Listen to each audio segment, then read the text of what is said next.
ওয়াসাল্লাম পবিত্র কালামে পাকের 114টি সূরা। বলুন তো শুনি সূরা কয়টি? সকলে বলতে হবে কয়টি? হে অপারেটর, কোরআন মাজিদের সূরা কয়টি? হিমাত আরে 61টি না, 114টি সূরা। তার মধ্যে আপনাদের সামনে সূরা আনফাল থেকে আমি অল্প কিছু আয়াত কারিমা তেলাওয়াত করেছি, পাশাপাশি নবীজির একখানা হাদিস শরীফ আপনাদের সামনে উপস্থাপন করেছি। বজাদে কুদ্দুস বারি তাআলা অলমাইটি লর্ড সর্বশক্তিমান আল্লাহ, তার কাছে তৌফিক চাচ্ছি আল্লাহ আমার আয়াত কারিমার বিশুদ্ধ তাফসীর, তার ব্যাখ্যা, তার ঐতিহাসিক, বৈজ্ঞানিক, ভৌগোলিক আলোচনা আপনাদের সামনে অতি স্পষ্ট ভাষায় তুলে ধরতে আল্লাহ আমাকে তৌফিক দিন। পাশাপাশি সকলকে, আমি সহ আমাদেরকে এই সমস্ত আলোচনাগুলো নিজেদের জীবনে বাস্তবায়ন করার তৌফিক দিন। সকলে বলে আল্লাহুম্মা আমিন।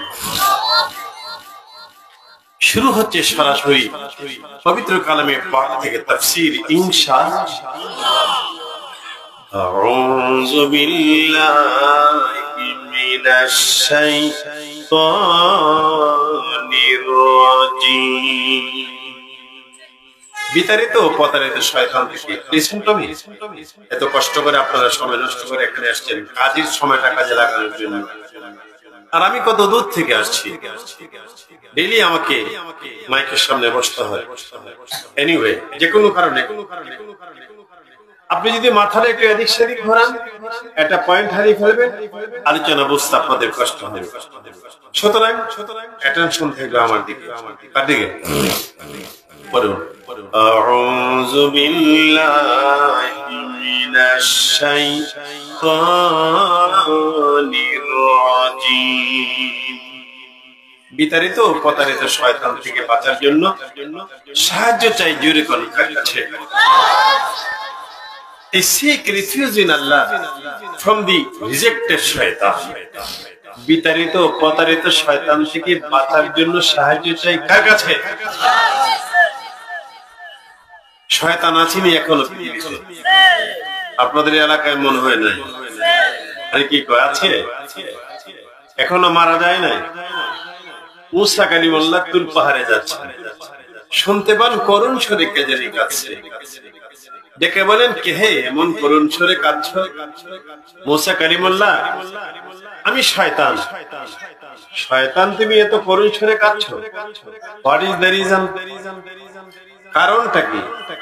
শয়তান বলছে, হুজুর শয়তানি করতে করতে আমি টায়ার্ড হয়ে গেছি। কি হয়ে গেছে? টায়ার্ড বাংলা কি? আপনার নাম কি? বাবার নাম কি? আপনার নাম কি? আরে বাবু ইসলাম সাহেব, আপনারা কেন? আচ্ছা, আপনি সভাপতি সাহেব, আপনার নাম ঘোষণা করেছেন আব্দুল সাত্তার সাহেব। আচ্ছা, বলছিলাম মুসা আলাইহিস সালাম কয়, শয়তান তুমি কাঁদছো কেন? শয়তান বলছে, হুজুর জানেন শয়তানি করতে করতে আমি টায়ার্ড হয়ে গেছি। তাহলে এখন কি চাও? আমি এখন আর শয়তানি করতে চাই না, যদি আল্লাহ আমার তওবাটা কবুল করে। আমি আর শয়তানি করতে চাই না, কারণ শয়তানি করতে করতে ক্লান্ত হয়ে গেছি। আপনি আল্লাহর একটু জিজ্ঞেস করেন তো, এনিওয়ে এনি প্রসেস আমার তওবার জন্য কোনো সোর্স আছে কিনা। মুসা আলাইহিস সালাম আল্লাহর কাছে চলে গেলেন, সেখানে এক কথা বলার জন্য। অনেকক্ষণ কথা বলার পরে বলে, আল্লাহ আমি এখন চলে যাই। আল্লাহ বলেন, মুসা রে তোমার কি আর কোনো কথা নাই? কয় না। আল্লাহ বলেন, ভরে গেছে মুসা, শয়তান না তোমার কাছে কি জানতে চাইছিল? মুসা নবীকে আল্লাহ ভুলে গেছিলাম।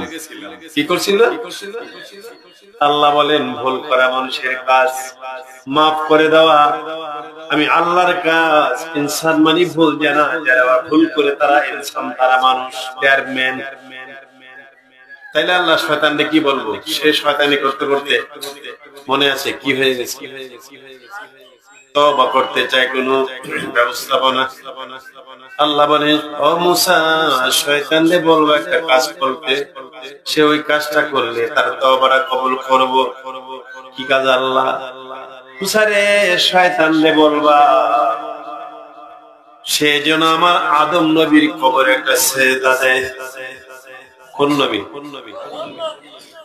এই যে এই ফুল একটু নামে এই ফ্লাওয়ারটা পিছনে, থ্যাংক ইউ। কোন নবী? আরে মুসা, শয়তান রে বলবা আদম নবীর কবরে যদি সেজদা দেয় তার তওবা কবুলের ব্যবস্থা করে দিব। তওবা কবুলে আসছে মুসা আলাইহিস সালাম। শয়তান কয় মুসা Kalimullah any process from our Allah, কিছু বলছে আমার ব্যাপারে? মুসা আলাইহিস সালাম কয় শয়তান রে, আল্লাহ একটা বুদ্ধি দিয়েছে, তোর তওবা কবুল করে।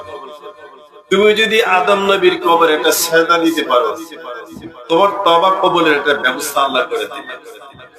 শয়তান কয় আদম নবীর কবরে তওবা আমার দরকার নাই। কি কয়?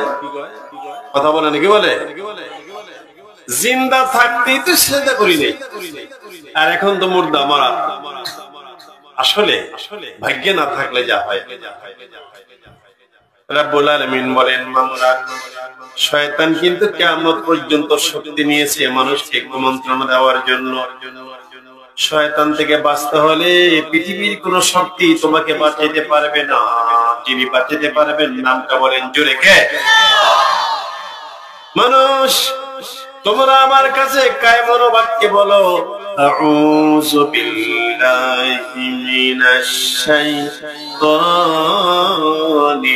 রাজিম। আল্লাহ গো, বিতাড়িত অপতাড়িত শয়তান থেকে বাঁচার জন্য তোমার কাছে সাহায্য কামনা করি। ও মানুষ, তুমি যদি আউযু বিল্লাহ বলে আমার কাছে সাহায্য চাও শয়তান থেকে বাঁচতে, আমি আল্লাহ দায়িত্ব নিয়ে যাব। যে ব্যক্তি আউযু বিল্লাহ বলে আমার কাছে সাহায্য চাইবে, আমি তার ধারে কাছে শয়তানকে যাইতে দিব না। এটা পারা যাবে? আমলটা পারা যাবে ইনশাআল্লাহ? কঠিন না সহজ? মা ও মিল করা যুবতী বলে রাখো, এই ওয়াজটা আমল করবেন। আপনি আসলেন, দাওয়াত দিলেন, আমাকে টাকার ভুজা পাঠিয়ে দিয়ে